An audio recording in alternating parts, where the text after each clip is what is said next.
Hello, Wolfpack Nation. It's Randy Woodson for another session of Red Chair Chats.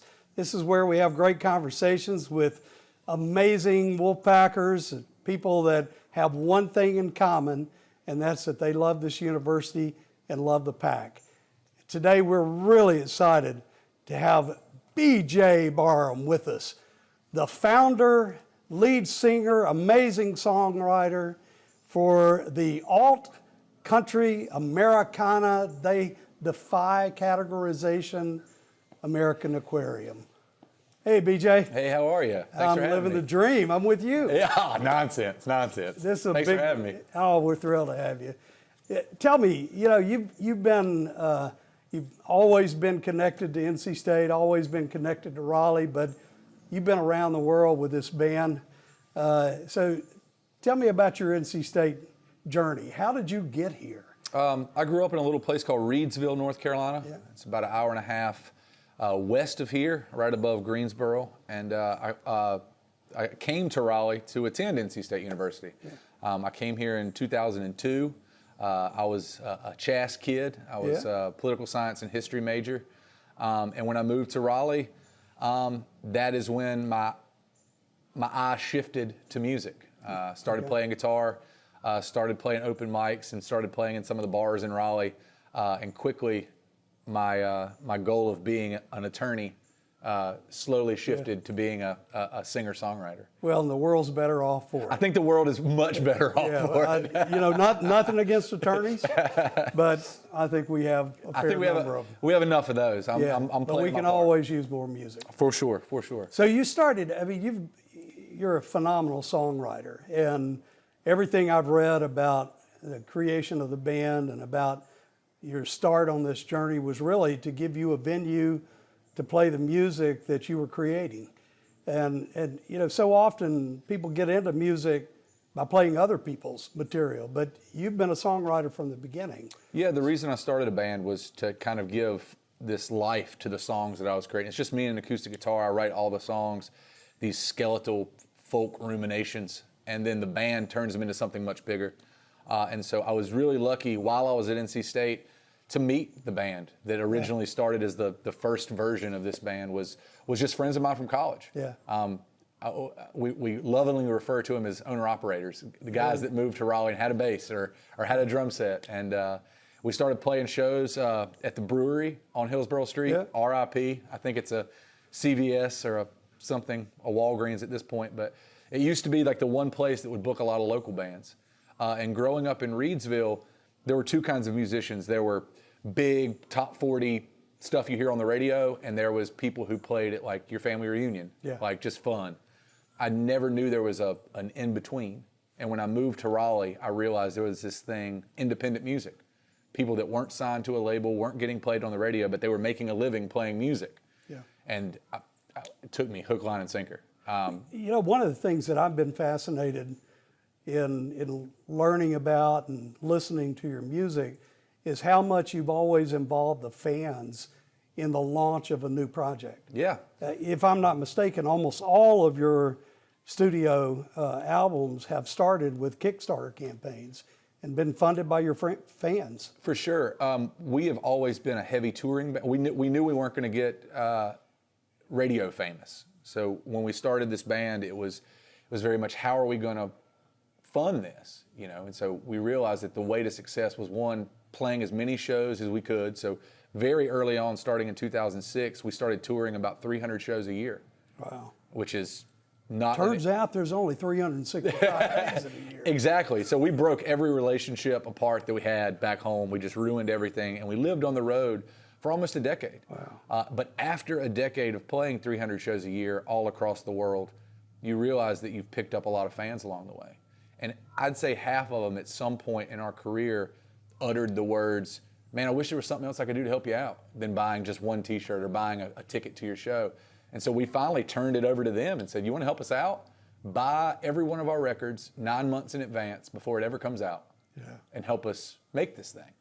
And so by them doing that, we've never had to sign to a record label. We've never had to give away any of our creative process. We're one of the few bands that I know of 15 years into their career that own 100% of their material. I own every single thing I've ever recorded, and nobody gets to touch it. Wow. Which is, that's a lot of artists can't say that. There's not a lot of artists who can say that. Like the folks on the radio, your big artists, they have so many hands in the cookie jar at the end of the day that they have to make their living touring. They get nothing off the recorded side. And so I'm very, very fortunate that after 15 years to look up, and not only do I get to tour and make a living, I also get to make a living off the art that I created. Wolfpack, that's thinking, dude. That's amazing. Let's get back to the pack for a second. Yes, sir. You know, I've seen you down on the sideline. I'm guessing that you're more than a casual fan of the pack. That is a solid guess. Is it a solid guess? That's a solid guess. All right. I am a fanatic. I am a true fan of the pack. It started going to school here. You know, dance with the one that brought you. Yeah. You know, growing up in North Carolina, when you're a kid in elementary school, you tend to pull for one of the blue teams because they won a lot. It was hard being a Pack fan in elementary school, but once I started attending NC State, there was no looking back. This was my team, win or lose. I was a Pack fan, and so I've kind of carried that over into my adult life. If I'm home, I'm at a game. State has been. I've taken that into my music as well. You know, I've written songs about Raleigh. I've written songs about the Wolfpack. I've made a couple obscure NC State references in songs that Pack alumni tend to get. But it's been fun to watch my fan base associate NC State with me, because I'm the only link to that. Like, there's not many people in Nebraska or Wisconsin or Texas that care. Well, there are a few in Nebraska now. Yeah, for sure there are. But there's a lot of those folks that, you know, didn't really pay attention to NC State football or NC State basketball or baseball or wrestling. And because of me and because of them following us on Twitter, they've had to keep a side eye on what NC State did this week. Absolutely. And it's always nice when fans come to the merch table when they're wearing, you know, a Wisconsin hat or a University of Washington hat or a Longhorns hat. And instead of talking about their alma mater, they're talking to me about NC State. Like, did you see what NC State did last week? I'm like, let's chat it up. BJ, talk about what you're most excited about now in your music. I know your last album. You know, it's not every artist that can give Old Testament references in their music, but Lamentations, lamenting on you know, the fall of Jerusalem. And I saw a lot. So I wrote the new record. Lamentations is really about, you know, it's kind of the biblical sense and it's kind of the Webster sense. I wrote a record based around. I was raised in the Southern Baptist Church. My dad was of course you were. My dad was a deacon. I grew up singing in the church. I think that anybody worth their weight in songwriting had to grow up with that religious tension pulling at them. But the book of Lamentations always struck me as this kind of wild thing, because it's Jeremiah standing back and watching the fall of Jerusalem, watching Babylon take over Jerusalem, and questioning God, asking, like, where are you now? Like, we've given you everything. Like, why are you letting this happen to our country? Why is it so divided right now? And I saw a lot of correlations between that and 2019 America. So I started writing songs in that vein, and then I realized if I wrote 10 songs like that, it would be a very polarizing record. So then I went to Webster's, which the word lamentation just means an extreme expression of sorrow or grief. And I was like, I can definitely write 10 songs that touch on that. So I wrote from, basically the theme of the record went from just this Old Testament kind of ideology to the things that test us as human beings, the things that break us as human beings. So there's watching your country become divided. There's the loss of a child. There's a dissolution of a marriage. There's financial ruin. There's addiction. There's recovery. It really touched on a lot of these kind of cornerstones of the human experience. And so that's why I'm so proud of that record, because it encompassed so much of what we all have to go through. It wasn't just a record about me and my travels and my journey. It was a record that I think a lot of people could tap into and find a piece of themselves in. Yeah, I definitely agree. I mean, it's a phenomenal piece of art. Thank you. Yeah, let's talk a little bit about some of the things that you just mentioned, particularly addiction and recovery. You know, I lead a big university, a university you love, and one of the things we spend so much time on trying to help young people is deal with health and wellness and take care of themselves. And you've been very public about sobriety and about some of your challenges and what it means to you now. Talk a little bit about that in the context of everything we're all trying to do to get through this pandemic, to take care of one another, and just reflect a bit on that. Yeah, I just celebrated my 7th year of sobriety. August 31st was my 7th year of sobriety. I don't think you can tell an 18-year-old kid about the pitfalls of addiction, about, it's something you have to experience for yourself. Nobody could have told me when I was at NC State, when I was 18 and wide-eyed and thinking I knew everything about the world, I wasn't going to listen to some, middle-aged guy tell me about the I'm advanced in age, by the way, but I get it. I wasn't going to let someone tell me about sobriety. You have to, in my experience, you have to go through the loss. You have to go through the pitfalls. You have to watch how bad it can be to even try to imagine how good it could be. Yeah. And for me, it didn't take long. It took about a month of sobriety. I started feeling better. I started sounding better as a singer, as a performer. My relationships began to heal after 2, 3, 6 months, a year. I started becoming a better person. I started becoming reliable. I started becoming someone that people wanted to be around. And then once I got married, I don't think it's a coincidence that I got sober and then everything changed for me. My career took off. I got married. I started a family. Yeah. I became successful in my career. I wasn't just some singer-songwriter trying to make it. I was a local singer-songwriter that had made it. Yeah. And I don't think that's a coincidence that it happened. It directly coincided with my sobriety. Wow. So I tell kids, I'm like, I am a living proof that you can still be a rock and roller. You can still travel the world and have fun and not rely on something else to be the fun, to be the catalyst for the fun. You can be the catalyst for the fun. So one of the things that I've noticed about a lot of prominent artists during the pandemic, when tours were shut down, they really reverted back to really thinking deeply about their music, writing great material, and that's been true for you, I know. But one of the things I noticed is that you've recorded a cover album.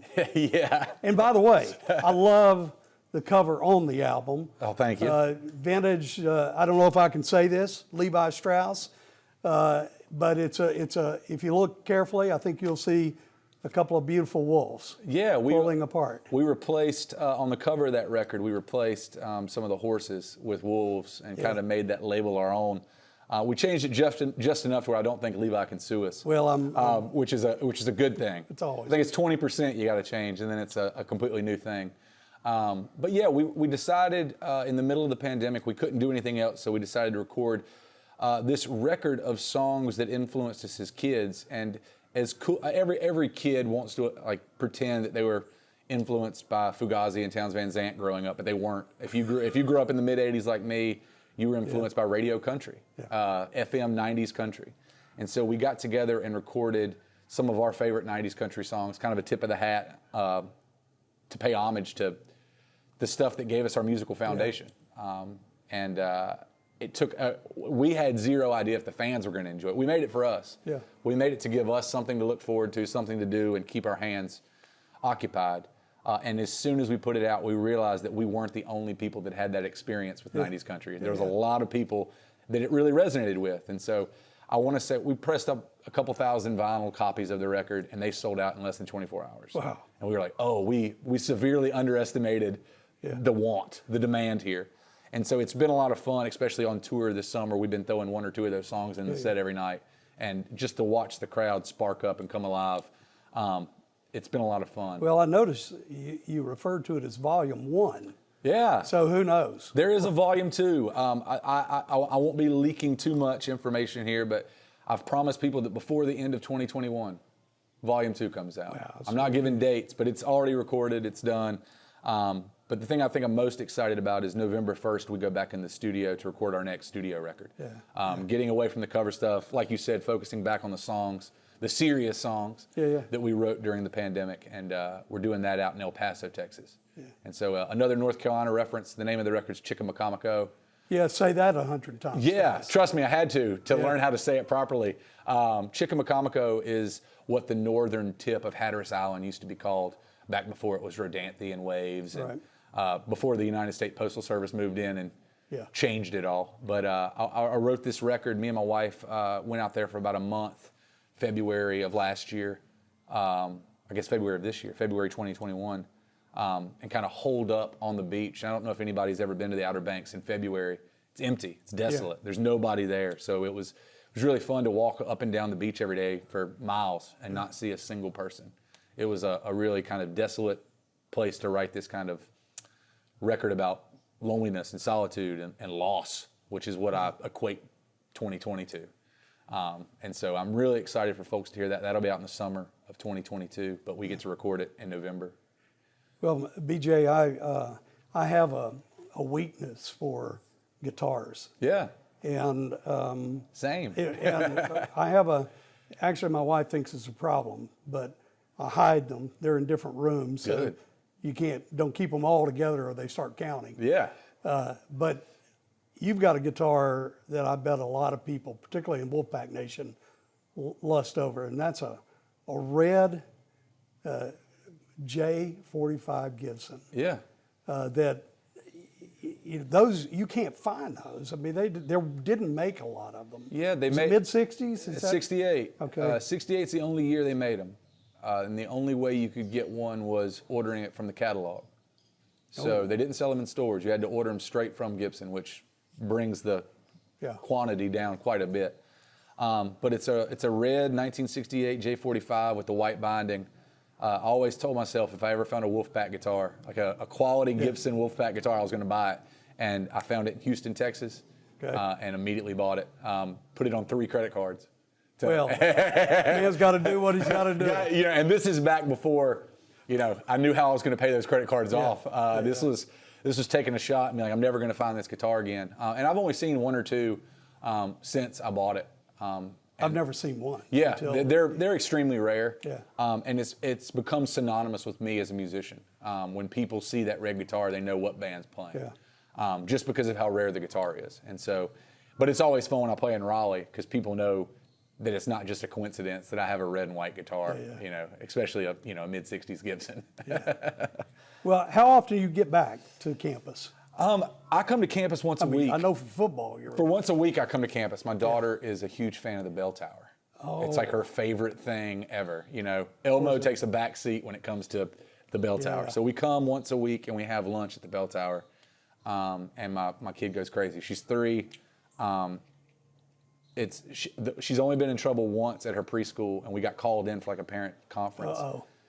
And we thought it was going to be something terrible. And we're like, what'd she do? And it's like, well, she keeps yelling, "Go Wolfpack," and she won't stop doing it. And the teacher's a Carolina fan, so she's obviously like upset about it.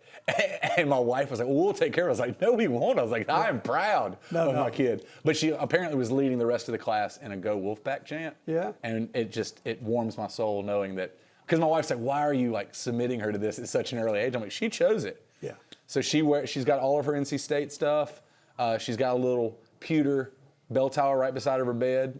She's growing up as part of the pack. And she's already exhibiting tremendous leadership. Extremely. Yeah. That's what I thought. Yeah. So you, after coming out of that parent-teacher conference, it was like, well, this is wonderful. I was glowing. Yeah. I was literally glowing. But it's fun. So we bring her to campus.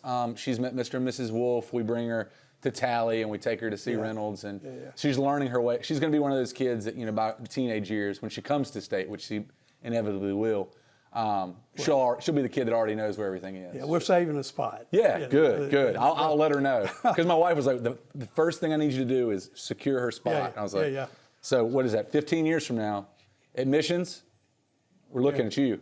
Yeah. Keep the pressure on. Keep the pressure on. All right, so talk about Coach Doran. I know y'all have a great relationship. You're down on the sidelines a lot. He's not NC State, but boy, is he NC State. He's NC State. 9 years in, I think you earn your spot. Yeah. That's the longest coach we've had tenure here since I came here in 2002. So he is definitely the coach. Yeah. He's been here almost half my time. Doran, he has impeccable musical taste. Yeah, that's true. It's really, that's the thing that we bonded over was he listens to a lot of the music that we love, and so we see him at shows. We've seen him at a few music festivals. You need to help him with his guitar skills. No, he's got the open chords. All right. He can hold his own. He can hold his own. All right. But he's been really great. The coaching staff has always been really great to me. Letting me come and really be a part of that experience. Because as a student, I would have done a lot to be able to be that close to the players, and it's been really nice to get to know some of the players and get to know most of the coaching staff and just be able to be that close to the action. It's something I do not take for granted. Yeah. Any Saturday I'm able to stand down there, it's a real honor. And Coach Doran's been great, really supportive of the band online and Twitter and Instagram and all that good stuff. But he's doing a bang-up job. Talk a little bit about who you said earlier, Coach Doran had impeccable music taste. Where's your music taste go? Who are the stars, or the musicians? Stars isn't the right word, but the artists, the musicians, the people that you admire, that you listen to, that you would love to record with or have recorded with? Like I said earlier, my musical taste was very limited. My scope was extremely limited growing up in Reidsville. We didn't have record stores. We didn't have, it was what was on the radio and what you bought at Walmart. That was your musical taste. Yeah. So moving to Raleigh, the first job I got when I moved to Raleigh was at the Record Exchange on Hillsborough Street. I worked there for 5 years and walked into work every day, and I got to listen to music. I got to just jump into whatever was standing on the aisles. You get to open everything up and listen to it. And so I fell in love with a lot of like the really big generational songwriters. So Springsteen, Tom Petty, Neil Young, Dylan, Paul Simon, kind of these really huge voices by themselves, but then they had these amazing backing band, especially Petty and Springsteen. That was who I wanted to model my stuff after. I wanted the songs to be great just on an acoustic guitar, but I wanted all the muscle to come from a really big rock and roll band. And so that's kind of the classical influence. The contemporary influence, the Drive-By Truckers, Lucero, Whiskey Town, those are some bands that kind of more of like a punk rock edge to country music, which I totally resonated with. And they weren't famous. Yeah. It was bands that I could go see at the Cat's Cradle, bands I could go see at the Lincoln Theater, and there'd only be 200 people there, but songs that made me want to write better songs that seeing those guys in Raleigh and Chapel Hill let me know that I didn't have to be the prettiest guy in the room. I didn't have to have the best voice. I just had to write good songs and had to tour. Yeah. And it really set up the blueprint for what I was doing, was going and seeing all of those shows in the Triangle freshman year, sophomore year in college. Yeah. I was probably going to 5 or 6 shows a week. I fell in love with music. And so I tended to skew more on the indie rock side of stuff. 𝐀𝐛𝐨 88.1, it was always on in the car. Well, I was a guest DJ. You were, last week. Yeah. See, I've never had the honor. I've been interviewed a few times, but I've never been the DJ. Oh, it was huge. I'm jealous. A Muscle Shoals history lesson. I've recorded a record in Muscle Shoals, Alabama. Have. And that is, for those watching, Muscle Shoals is one of the magical places of the world. Yeah. So you had a whole hour? I had a whole hour, and I started back with Percy Sledge, moved over. It was a big time. Oh. It was a big time.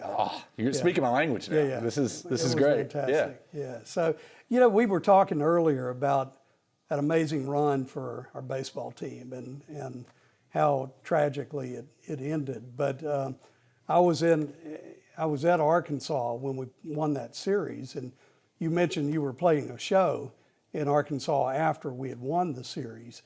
That Arkansas is my home state. You have a big fan base there. Yeah. And in fact, when I was coming to NC State in 2010, my sister wrote me and said, well, American Aquarium is from Raleigh. Yeah. No, I'm serious. Really? Yeah.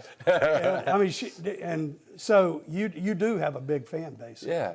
It's Fayetteville is a great spot for us. We played in Fayetteville the day after we won that series. Yeah. So it was still very much an open wound, and I just danced around and poured salt in it, which is just a nod to George's Majestic Lounge for all the Razorback fans out there, if there are any. George's is our home in Fayetteville. We love those guys. Yeah.